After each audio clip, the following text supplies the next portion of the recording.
So there's a reason why you would want to escape this dark reality, the matrix,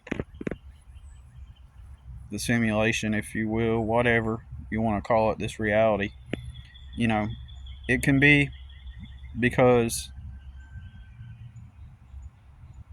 here's the thing: you probably don't fit in. You probably don't fit in. You probably are, kind of fed up with how everything has gone in your reality. You don't want material things. You don't care. You'd rather be pulling a bicycle with a little portable hut behind it or a tent and free than to be clocked in or working somewhere with a bunch of material stuff that you have to keep up and maintain to impress other people. You know, um, probably you got sucked into this belief system that you have to have a job. So you, or like, and you sought freedom, you pursued freedom, but you didn't know how reality actually worked. You kind of went along with the script that says, hey, you're in this reality, and so there's the authorities, they have the jobs, and you were told to get a good job, and you were told what happiness is. You were saying, well, this is happiness. You get your job, you get your mortgage, you get your house, you get your car payments, and then now you get to go on vacation. Now you get to go out to eat at TGI Fridays or Chili's, and I mean, what more could you ask for? And on the weekends you can go axe throwing or four wheeling, or something like that, right?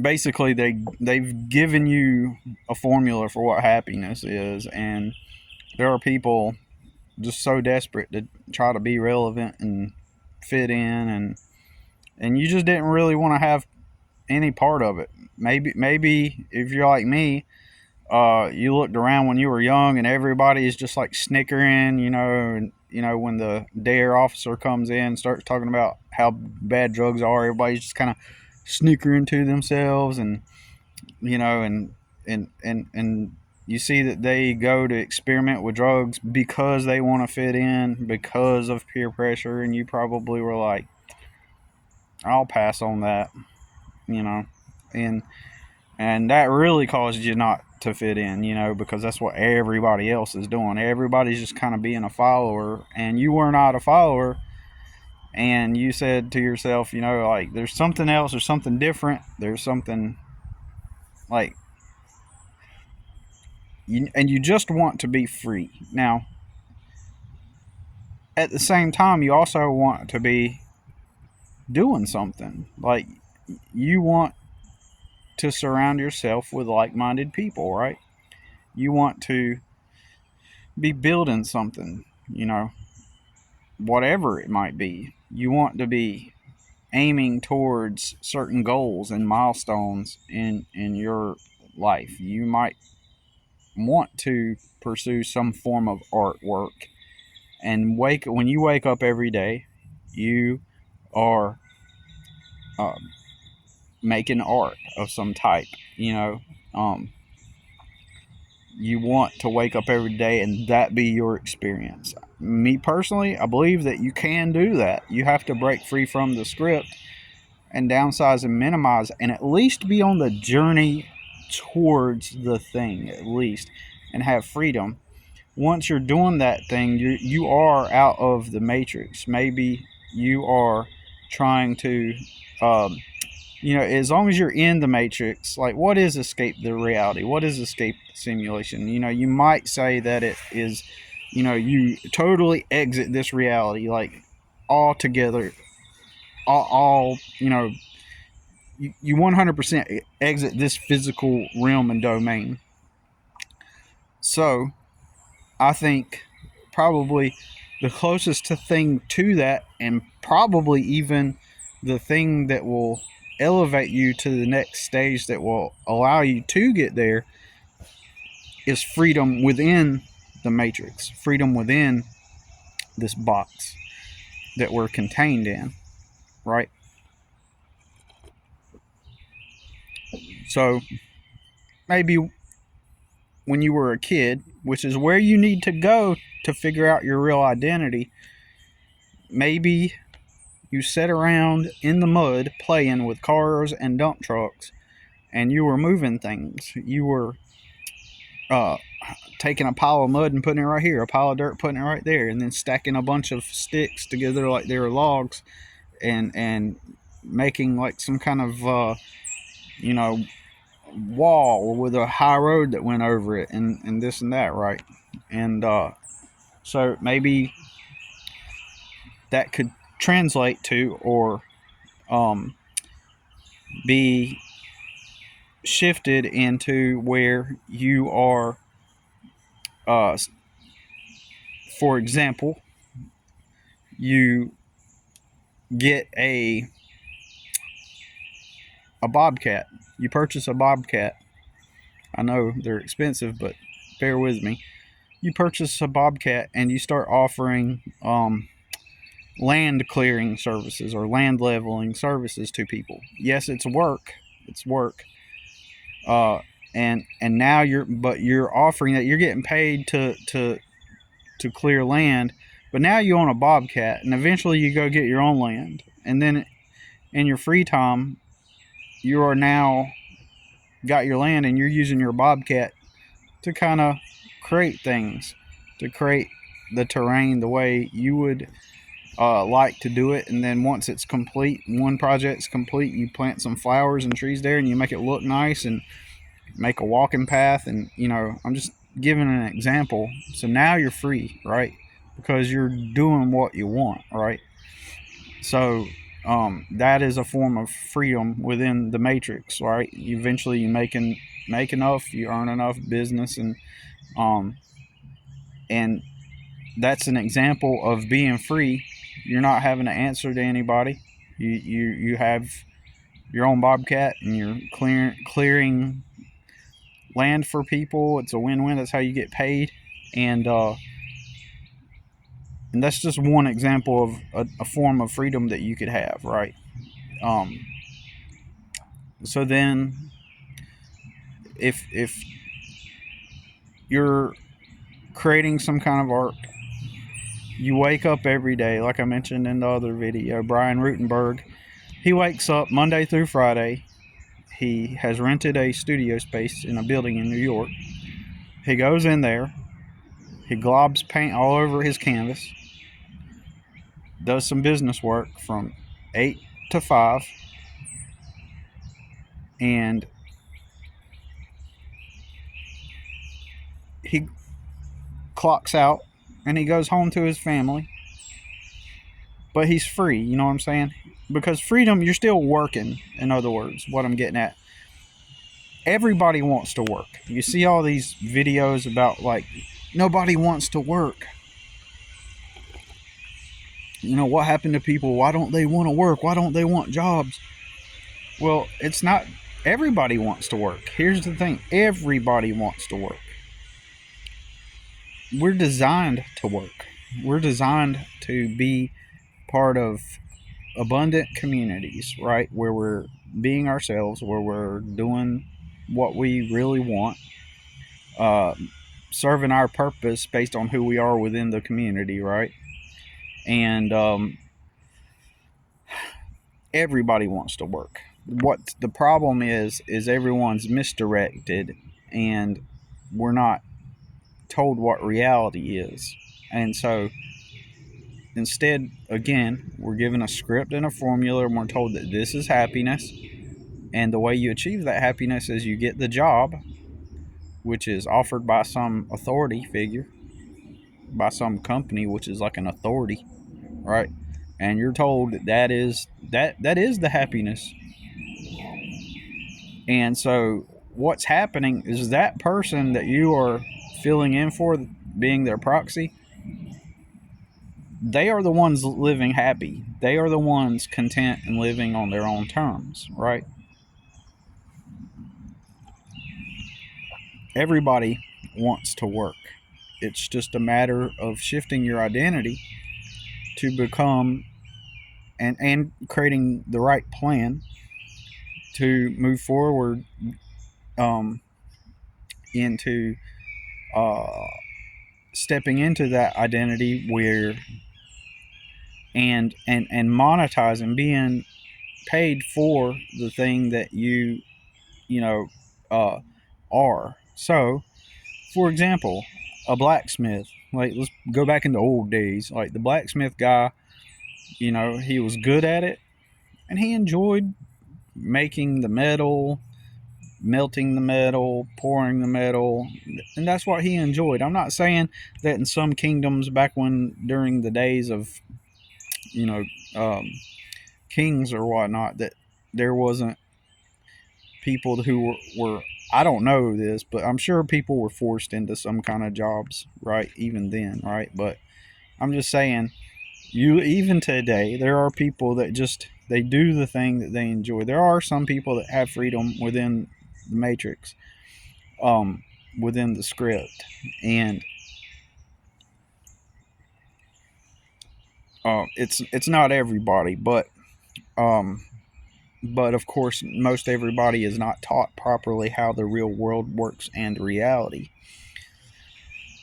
And so everybody wants to do what is aligned with their true core self. Okay.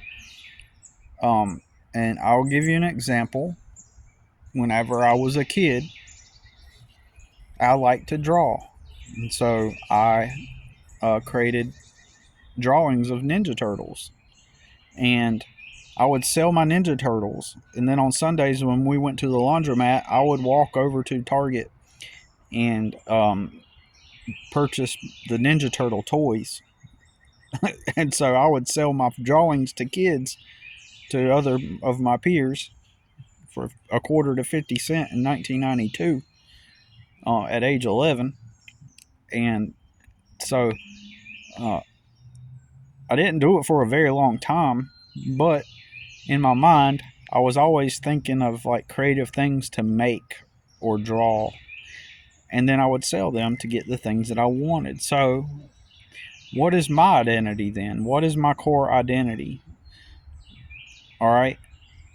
So you want to dive into your childhood and figure out what did you do naturally that made sense, that was just intuitive and normal. So for me, it was drawing and selling the pictures, and and doing the value exchange and selling the pictures, and then getting the things that I wanted. So that's who I am at a core. Who I am is someone that makes things. You can call me an artist or a craftsman or a creative type, whatever. It doesn't have to have a label. You can use labels to your advantage. Like, I can call myself an artist. So who I am at the core is I'm an artist uh, that makes things for people to enjoy, right? Using my creative brain, right? Using my creativity or whatever. So I will draw things, paint things, make things, and then I sell them. Now, am I doing that now? No. It's still who I am. And right now, I have a landscaping business. This is my very first customer. This is my very first customer from 2016. I'm good at landscaping, and I come here to do landscaping maintenance, right? And I have at one point had up to about 45 customers over the years. At my peak, I had 45 customers before I ran into some legal situations where, but before that, I had about 45 customers. That doesn't, but like this spring has probably been my most productive and abundant spring yet. Um, and I'm good at landscaping. It's what I got into. So, if there's something that you're good at, let me tell you, this kind of freedom, even though I'm not making things and selling things, although I did have a stint where I did make and sell art.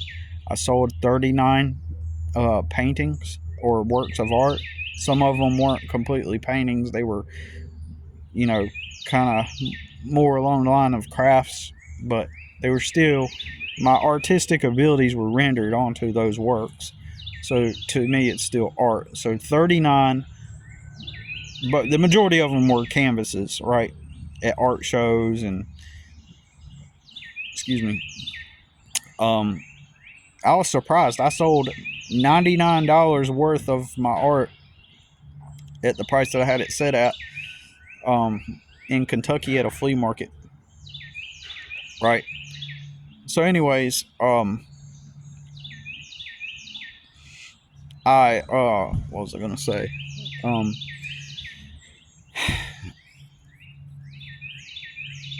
I'm not quite there yet, but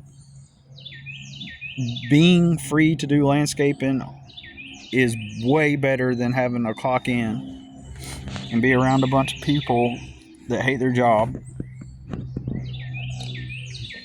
or don't like their life, or having somebody overbearing, coming on to you, telling you, hey, is this done yet? Is it done yet?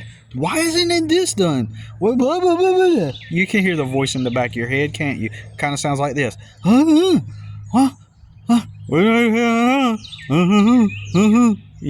If you've worked at any kind of job for a long time, like, you know what I'm talking about. You can hear the voices in your head. I don't even have to say the words. I can just make the sounds, and you know exactly what I'm talking about. Why do you want to be around that? You know what I'm saying? Like, that's what you're thinking. Why does anybody want to be around that? And so you want an escape. So you want to get out, but so having my customers and being free is a whole lot better than, like, I'm fortunate. I have a customer where I can rent where I stay, and in exchange for some landscaping work, and had I not pursued this endeavor, I wouldn't have a place to even live right now, because I'd be still stuck at a warehouse or a landscaping business, getting paid a small amount every week, having to go work side jobs just to pay enough for gas to be able to afford to come back to the same stupid job, right? Over and over and over again. That's the benefit of working for yourself. You get to pay yourself enough to live on, and if it doesn't pay you enough to live on, it provides a future to where you will eventually be able to have enough pay to live on, because you're going to pay yourself enough to live on, aren't you? Your boss won't, but you will. So anyways,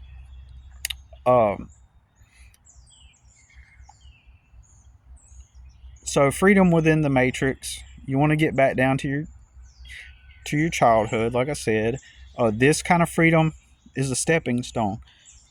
If there's something that you're really good at, you might want to consider, what is it that you're really good at, or something that you think could be simple that you could do, that you can profit and monetize and get free first.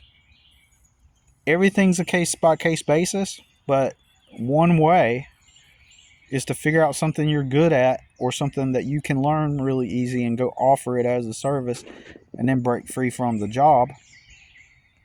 And then once you're free from the job, that can be the stepping stone to ultimately having the freedom that you really want. So this right here is providing me the stepping stone towards becoming the artist. So think back to your childhood.